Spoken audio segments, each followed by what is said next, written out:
Когато играя шах, първо мисля, после местя, така се опитвам да правя и в живота. Шаха е една висша стратегия. Всички смятат, че е математика, но шаха не е математика, шаха е супер сложна стратегия.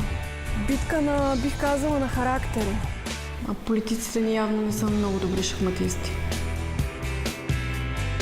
Между шаха и политиката има много общи неща.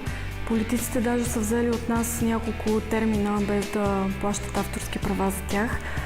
Например, ситуацията на пад, в която те много често изпадат. Това е една, бих казала, трагикомична ситуация в шаха. Пешката, по принцип, се води най-слабата фигура, но тя не бива да бъде подценявана.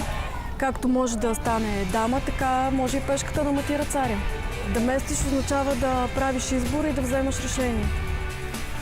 Аз преместих моя ход. Сега е ваш ред.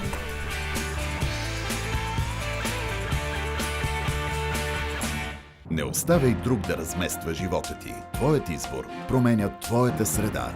Местните избори 2015. Ти гласуваш, ти местиш.